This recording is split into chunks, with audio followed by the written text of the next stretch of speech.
A origem do mal. Segundo o que a Bíblia nos informa, o sofrimento passou a fazer parte da experiência do ser humano logo após a quebra de seu relacionamento com seu Criador. Isso é o que também nos indica o apóstolo Paulo no livro de Romanos, no capítulo 3, versículo 23, nos falando a respeito da situação precária em que se encontra toda a humanidade. Nos diz ele: porque todos pecaram e destituídos estão da glória de Deus. Os homens não só passaram a fazer aquilo que era ruim diante de Deus, mas passaram também a praticar o mal ao seu próprio semelhante. Passaram a reunir muito para si próprios, e enquanto o seu semelhante vivia em escassez. Mas não é o plano de Deus que fique assim para sempre.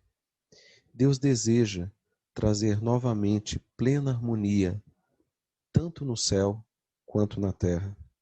Isso é o que encontramos também descrito no livro de Apocalipse, capítulo 5, versículo 11 e 12, aonde vemos um grande exército de Deus. Nos diz assim: E olhei, e ouvi a voz de muitos anjos ao redor do trono, e dos animais, e dos anciãos, e era o número deles milhões de milhões, e milhares de milhares, que com grande voz diziam: Digno é o Cordeiro, que foi morto, de receber o poder, e riquezas, e sabedoria, e força, e honra, e glória, e ações de graças. Ainda mais nas palavras do próprio Cristo, em Mateus capítulo 6, versículo 10, vemos sendo restabelecida a plena obediência. Nos diz ele: venha o teu reino, seja feita a tua vontade, assim na terra como no céu. Podemos perceber novamente os seres celestiais unidos em louvor, através do livro de Jó, capítulo 38, versículo 7, ao citar: quando as estrelas da alva juntas alegremente cantavam e todos os filhos de Deus jubilavam. Durante muito tempo, o céu viveu em plena harmonia e felicidade, até que houve um momento de rebelião e queda. É o que nos apresenta o livro de Ezequiel, capítulo 28, versículo 14 e 15, nos falando a respeito de um anjo perfeito. Lá nos diz: Tu eras o querubim ungido para cobrir, e te estabeleci.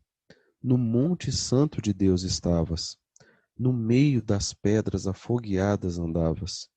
Perfeito era nos teus caminhos, desde o dia em que foste criado, até que se achou iniquidade em ti. O nome desse anjo era Lúcifer, e ele foi cedendo à vaidade.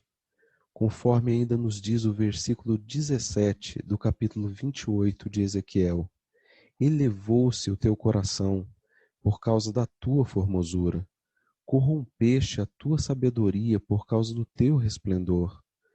Por terra te lancei diante dos reis te pus, para que olhem para ti. Naquele momento, Lúcifer estava sendo expulso do seu lar, o céu, conforme nos diz Apocalipse 12, versículo 9. E foi precipitado o grande dragão, a antiga serpente, chamada o Diabo e Satanás, que engana todo mundo. Ele foi precipitado na terra, e os seus anjos foram lançados com ele. A partir desse momento, vemos um planeta contaminado. Lúcifer desce à terra, conforme também nos diz Apocalipse 12, versículo 12. Por isso, alegrai-vos, ó céus, e vós que neles habitais. Ai dos que habitam na terra e no mar, porque o diabo desceu a vós, e tem grande ira, sabendo que já tem pouco tempo.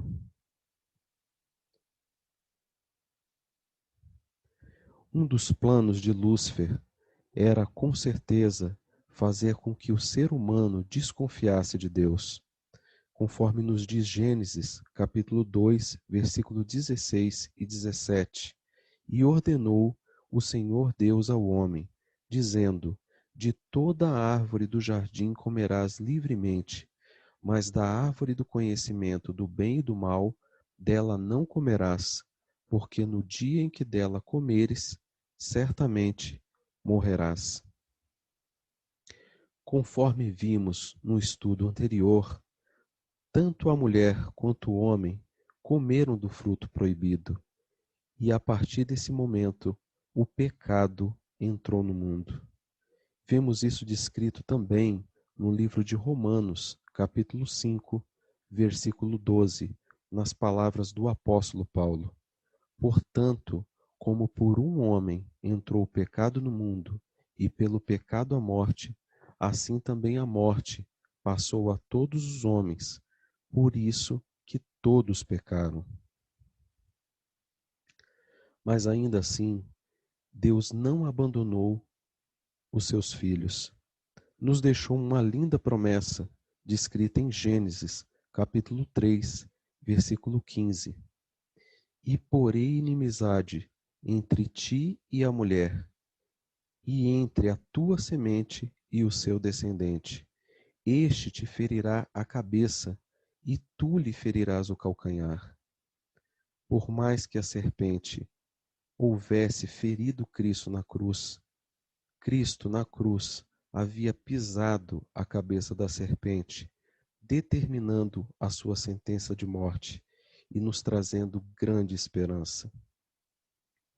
Além disso, no livro de Mateus, capítulo 11, versículo 28, o Senhor Jesus ainda nos conforta com as seguintes palavras: Vinde a mim, todos os que estão cansados e oprimidos, e eu vos aliviarei.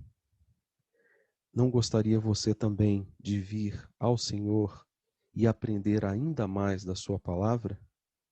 Fique conosco e aguarde o nosso próximo estudo.